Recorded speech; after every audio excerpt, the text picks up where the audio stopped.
గొయ్య ఉందా గొయ్య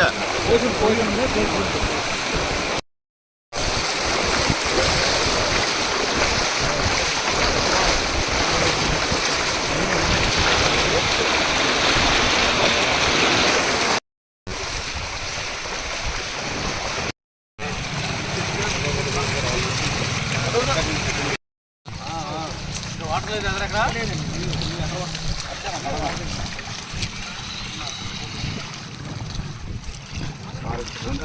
ఈ నెల 1వ తారీఖు నుండి పడినటువంటి వర్షాల వల్ల పుల్లేరు ప్రాంతంలో అంత వర్షం లేకపోయినప్పటికీ కూడా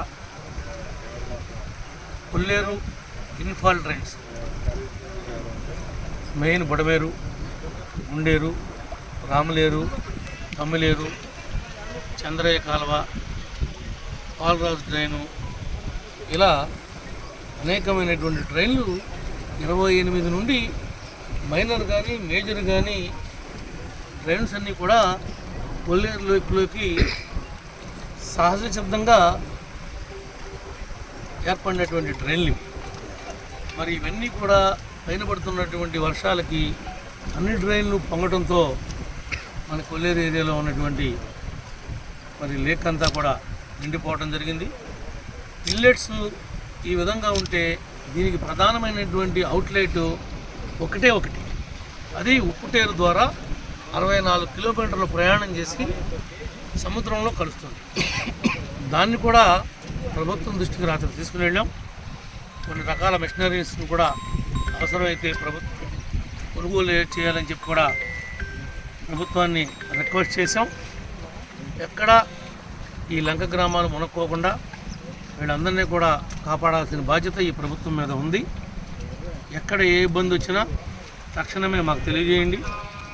మీకు షెల్టర్స్లోకి, సేఫ్ జోన్లోకి తీసుకుని వచ్చి మీకు కావాల్సినటువంటి మంచినీళ్ళు, ఆహారం అన్నీ కూడా ఈ ప్రభుత్వమే చూసుకుంటుంది. అన్ని గ్రామాల పెద్దలకి సై సత్యనారాయణ గారు అందరికి కూడా తెలియపరిచి కొల్లేరు గ్రామాలన్నీ కూడా ఫోన్లో ఎంక్వైరీ చేసి ప్రతిరోజు కూడా మేము రాలేం కాబట్టి సమాచారాన్ని ప్రతిరోజు కూడా మాకు తెలియజేయవలసిందిగా మరి కొల్లేరు సంఘం నాయకుడిగా సై సత్యనారాయణ గారి మీద మా బాధ్యత పెడతా ఉన్నాం.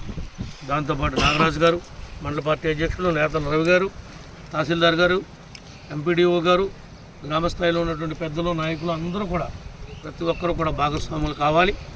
ఏ ఒక్క మనిషికి కానీ ఏ ఒక్క పశువుకి కానీ ఇబ్బంది వచ్చినా తక్షణమే మీరు అధికారులకు తెలియజేయండి. తద్వారా మాకు కూడా సమాచారాన్ని ఇవ్వండి. మీకు అండగా ఈ ప్రభుత్వం ఉంటుందని చెప్పి కూడా ఈ సందర్భంగా తెలియజేస్తున్నాం. ఏదైతే ఇప్పుడు లోతట్టుగా ఉన్నటువంటి గుడివాకలంక, ఏలూరు ప్రధానమైనటువంటి రహదారి, ఆర్ఎన్బి రహదారి ఉందో ఈ రోడ్డు ఎట్లాగూ ఈ వరదలో కొట్టుకుపోయింది కాబట్టి రేపు పని మొదలెట్టేటప్పుడే ఈ రోడ్డు అంతా కూడా హైట్ చేసి రాబోయే రోజుల్లో దీన్ని మునక్కోకుండా మధ్యలో 2-3 కలవట్లు కూడా ప్రతిపాదనలు పెట్టిస్తాను. ఒకవేళ నీళ్లు ఇటు పక్క నుంచి అటు పక్కకి వెళ్ళాలంటే రోడ్డు పర్లెళ్ళే మార్గం కాకుండా పెద్ద కలవట్లు కడితే కనుక ఆటోమేటిక్గా కింద నుంచి వెళ్ళేటువంటి అవకాశం ఉంటుంది. మరి ఆ రకంగా కూడా మనం ప్లాన్ చేయాలి. ఈసారి ఎస్టిమేట్స్లో కూడా కలవట్ల ప్రతిపాదన కూడా పెట్టిస్తానని చెప్పి కూడా మీకు తెలియజేసుకుంటూ అందరూ కూడా జాగ్రత్తగా ఉండమని చెప్పి కోరుకుంటాం. ఏ ఒక్కరి ప్రమాదం ఉన్న ప్రసక్తి లేదు. ఏమాత్రం లెవెల్ పెరిగినా ఆపేయండి. మీరు ఎవరు చెప్పిన బ్యారికేట్లు తెప్పించండి, ఇటు క్లోజ్ చేసేయండి 6 గంటలకల్లా.